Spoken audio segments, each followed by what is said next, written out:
Pak Ustadz, bagaimana cara husnuzon terhadap takdir Allah? Terkadang yang namanya manusia nih, asa an takrahu syai'a, boleh jadi kau benci pada sesuatu, wa yaj'alallahu fihi khairan katsira. Kau benci, di balik benci itu ada kebaikan yang luar biasa. Ikut latihan paskibraka, sudah hampir mau, tiba-tiba batal. Sakit hati, benci, kenapa nasib begini? Rupanya skenario Allah indah. Dipanggil sama Pak Kapolres, diuruskan ke Jakarta. Terbang ke Jakarta. Takdir, rencana Allah jauh lebih indah daripada yang kita rencanakan. Tapi jangan gara-gara ini besok tidur jam 8 tarik selimut, kau tak pergi kerja. Rencana Allah jauh lebih indah. Usaha, doa, tawakal, niat baik, cakap baik, buat baik. Datang baik, berarti dari Allah. Datang tak baik, sabar, Allah sedang menguji. Oleh sebab itu maka kita hanya berusaha, al-insanu mudabbir wallahu muqaddir. Allah yang menetapkan final akhirnya. Jangan pernah berhenti berusaha, jangan pernah suudzon pada Allah Subhanahu wa taala. Kalau sudah terjadi tak sesuai dengan keinginan, qaddarallah. Kalau sudah terjadi tak sesuai dengan kehendak, apa yang keluar dari mulut kita? Qaddarallah. Ucapkan qaddarallah, sudah takdir Allah, qaddarallah. Karena kalau berkalau-kalau, dibeli tanah 2 hektar, ditanam sawit, ditunggu pupuk, memupuk, membersihkan 2 tahun. Begitu panen, datang orang lain ngambil. Ini sawit saya, ini tanahnya, ini surat dari BPN. Apa tak gila ini? Tiap malam, tiap pagi, kenapa nanam sawit? Kenapa nanam sawit? Kenapa nanam sawit? Kenapa nanam sawit? Qadarullah, sudah selesai. Game is over. La ta'jaz, jangan lemah. Karena sekali kau berkata kalau, akan disusul kalau. Itulah orang kena insomnia, tak tidur malam. Kudik-kudik. Pergi ke psikiater. Pak psikiater, ya aku sudah tak tidur berapa lama? Sudah 2 malam tak tidur. Kata psikiater, aku 2 bulan tak tidur. Parah pula aku lagi kalau lagi. Siapa yang tak punya masalah hidup ini? Oleh sebab itu kita berbaik sangka kepada Allah Subhanahu wa taala selama sudah dilaksanakan 3. Ikhtiar, usaha, doa, tawakal. Fa idza azamta, kalau kau sudah azam, fatawakkal 'ala Allah. Innallaha yuhibbul mutawakkilin. Allah suka pada orang yang bertawakal. Semua buah-buahan yang ada di Medan, di Brastagi, di Rantau Perapat, semua buah-buahan yang ada di dunia ini, itu sudah tertulis di buah itu. Abdul Somad. Semua ikan-ikan yang ada di Belawan, yang ada di Medan, yang ada di Pancur Batu, sudah tertulis di ikan itu, Abdul Somad. Tidak akan mungkin ikan itu dimakan orang lain. Ikan mahal, ikan hebat, sudah tertulis, tidak akan mungkin makan. Abdul Somad tak sanggup membeli ikan itu, karena sekilonya sampai 200.000. Mana kita sanggup?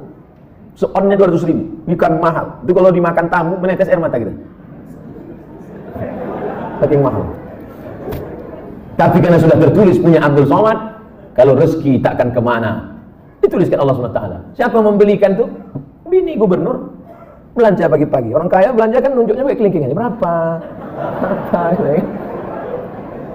Nah, dimasak. Selesai dimasak, tentu makan pakai meja yang bisa berputar tuh. Kalau berkumpul lah di situ, Kapolda, Danrem, Gubernur. Siapa yang Ustadz? Siapa yang makan duluan? Ustadz lah. Mungkin orang tuh makan duluan. Masih deh. Silakan Ustadz. Saya doa lah duluan situ. Udah ada nama situ, Abdul Somad. Tapi ceritanya jangan membuat kita pasif tak bekerja. Ya gara-gara ini besok bapak tak ada yang masuk kantor. Lu bangun nih, bang kerja. Udah tertulis nama aku di ikan tuh. Ibu jangan marah. Kalau ada laki besok begitu, ibu diam aja. Pas jam 9 dia bangun, dibukanya. Mana sarapan kita? Udah tertulis nama bagus itu bang.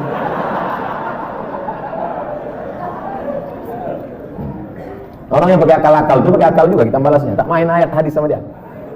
Ustaz, kalau sudah wudhu terus makan, wudhunya batal apa tidak? Mana pula makan batalkan wudhu? Kecuali makan sambil kentut. Makan tidak membatalkan wudhu. Beli buku judulnya Fikih Islam Sulaiman Rasyid. Saya ulang sekali lagi. Fikih Islam Sulaiman Rasyid. Bahasa Indonesia. Syekh Sulaiman Rasyid, orang Lampung, tamat dari Al-Azhar Mesir 1935. 10 tahun sebelum Indonesia merdeka dia sudah tamat Al-Azhar Mesir. Jabatan terakhirnya rektor di Lampung, IAIN Lampung. Fikih Islam simpel sederhana, supaya tahu mana rukun, mana syarat, mana wajib, mana makruh, mana membatalkan. Setiap rumah mesti punya buku ini. Ini fikih yang simpel, murah, harganya 40.000. Kalau naik saya tak tanggung jawab.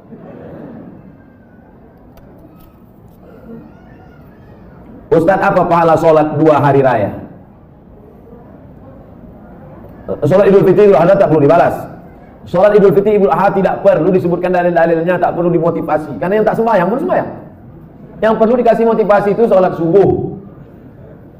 Lau ya'lamuna ma fil atamati was subhi. Seandainya mereka tahu pahala sholat isya berjamaah dan subuh berjamaah, la atauhuma abwan, mereka akan datang walaupun merangkak.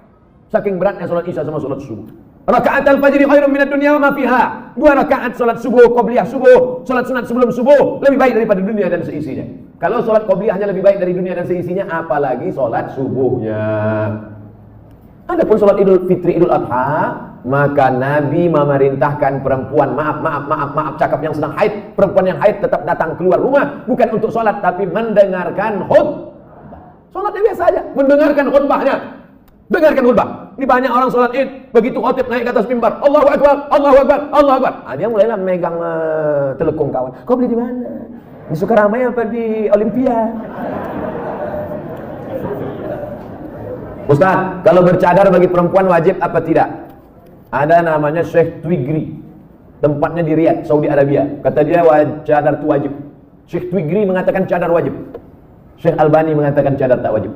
Sesama ulama Salafi pun, jangankan yang mazhab Syafi'i, tak sepakat tentang cadar wajib. Adapun ulama-ulama Al-Azhar Mesir mayoritas mengatakan cadar tak wajib. Tapi kalau bercadar bagus, apalagi anak-anak gadis yang putih, bening, cantik. Kalau minum kopi nampak mengalir sini. Itu bagus dia bercadar. Kalau sampailah anak gadis cantik tak bercadar di Medan ini, tabrakanlah supir-supir sudaku kocan. Habis. Nah, jadi bagus. Makanya yang bercadar jangan diejek.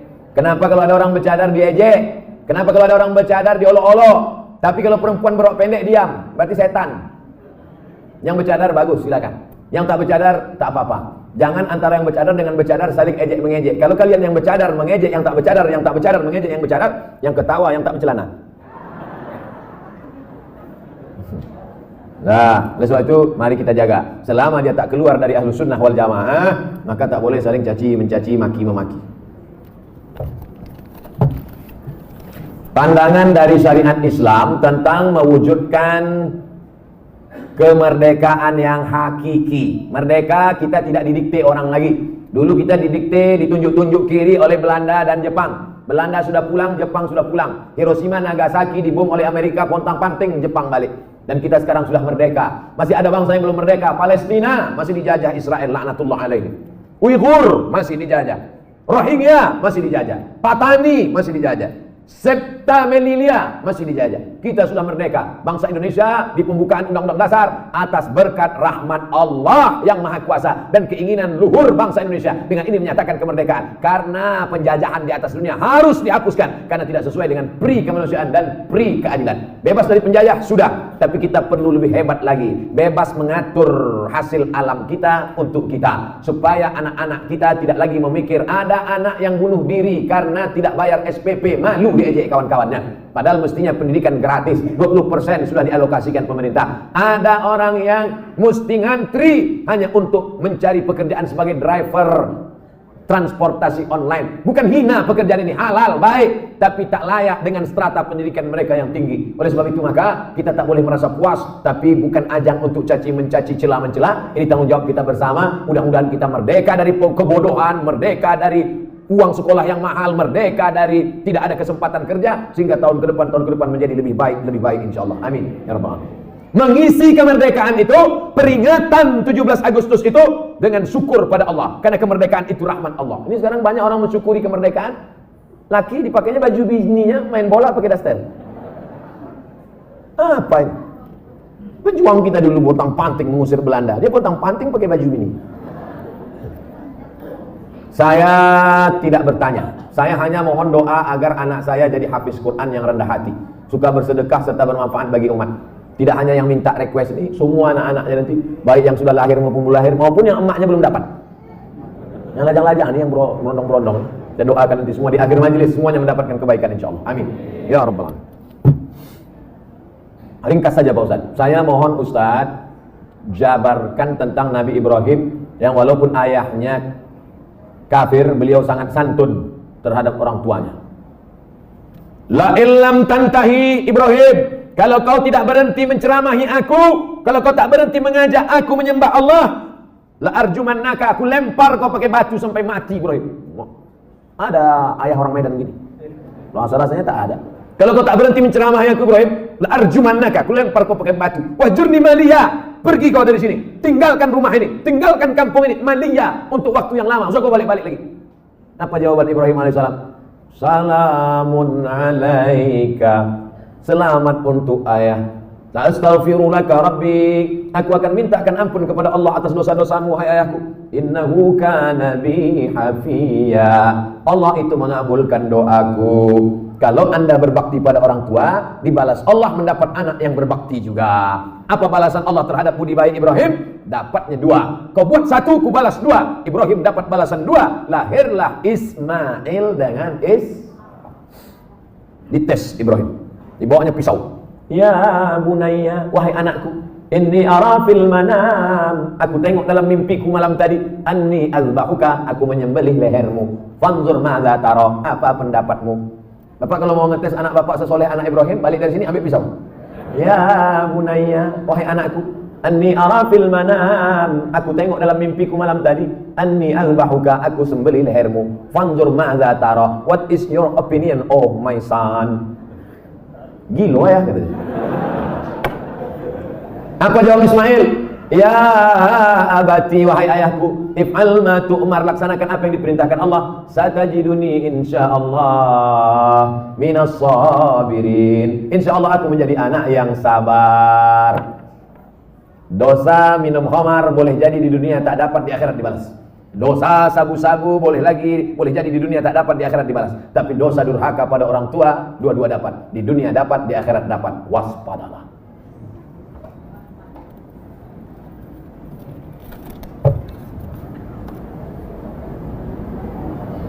Diturunkan Al-Quran di bumi ini untuk memelihara semesta alam.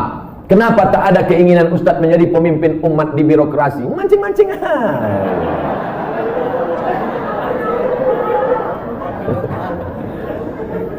Saya ini bukan Ustadz jadi-jadian. Nih aku kasih tahu. Saya dari kecil memang sudah dipesankan datuk-datuk saya, cucuku yang ini mesti sekolah agama. Cucuku yang satu ini untuk sekolah agama. Yang lain mau sekolah dokter, mau jadi pengacara, mau jadi jaksa, mau jadi hakim, mau jadi polisi, mau jadi tentara. Makanya sepupu saya ada yang polisi, ada yang tentara, ada yang jaksa, ada yang guru. Tapi saya memang dipesankan, cucuku yang satu ini mesti sekolah agama. Nah, jadi pilih yang lain-lain, jangan sakit hati. Banyak lagi yang mantap-mantap, hebat-hebat. Jadi Ustaz, saya sampai mati jadi Ustaz aja. Kalau masih kuat berceramah, ceramah. Tak lagi kuat, ngajar alif. Alif yati alif bawahi lebat. Apa tanggapan Ustaz tentang hukum pembuat penjual lukisan? Idza kanat laha dhillun ajma'al ulama ala tahrimiha. Begitu kata Imam Ibnu Hajar Al-Asqalani. Kalau ada bayang-bayangnya, maka sepakat ulama bahwa dia haram. Ada bayang-bayangnya. Laha dhillun, ada bayang-bayangnya. Ambil senter dia. Senter, ada tak bayang-bayangnya? Artinya yang tak boleh itu patung. Dicetak, diukir, dibentuk. Itu pun kalau lengkap dari ujung rambut sampai ujung kaki. Kalau kepalanya aja tak apa-apa, boleh. Ibu di rumah ada patung gajah keramik mahal, lengkap dari belalai sampai ujung kaki. Balik dari sini, potong. Potong. Tinggalkan belalainya aja sedikit. Jangan utuh, haram, tak boleh. Di kamar ada keramik burung merpati sedang bercengkrama, ada lampu di tengah, utuh dari muncung sampai ekor sampai kaki. Potong. Bang, demi Ustaz Somad kita potong. Tinggalkan sedikit. Jangan utuh tak boleh. Haram. Tak masuk malaikat. Malaikat rahmat tak masuk. Apakah setiap muslim bisa menjawab pertanyaan malaikat kubur tentang ketuhanan, kenabian? Jangan dihafal. Ini bukan tes PNS. Ini bukan SNMPTN, seleksi nasional masuk perguruan tinggi negeri. Yutsabbitullahu alladhina amanu bil qawli tsabit. Yang dibuat Allah bisa menjawab itu karena istiqamah, berjamaah, beramal soleh. Illal ladzina amanu wa amilus sholihat. Jadi jangan dihafal dari sekarang. Man rabbuka? Allah. Man nabiyuka? Muhammad. Man imamuka? Kau tak sembahyang kamu jadi udah ku hafal semua kecil sudah. Udah dapat bocoran soal. Ini bukan ini otak-otak ini.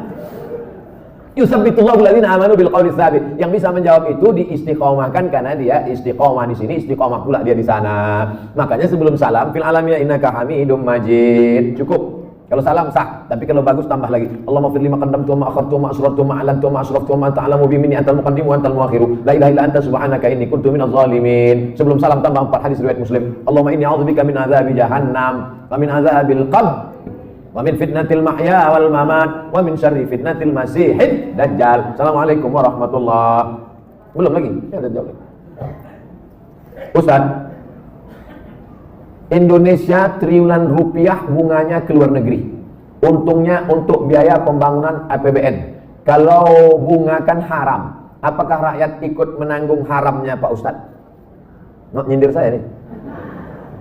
Saya kan PNS, dapat gaji berarti dari bunga haram. Kita bekerja, maka kita dituntut dari pekerjaan kita itu saja. Kita tak dituntut dari yang lain. Walaupun Bapak pegawai APBD, APBN, polisi, tentara, guru, PNS, pekerjaan kita itu halal. Bapak polisi lalu lintas yang mengatur dari pagi sampai petang. Bapak yang masalah kriminal mengatur dari pagi sampai petang sampai malam. Bapak yang tentara menjaga kedaulatan negara di perbatasan. Bapak yang anggota Dewan Legislatif memperjuangkan hak rakyat. Parlemen bicara tentang hak rakyat di parlemen. Maka pekerjaan itu halal, gajinya halal.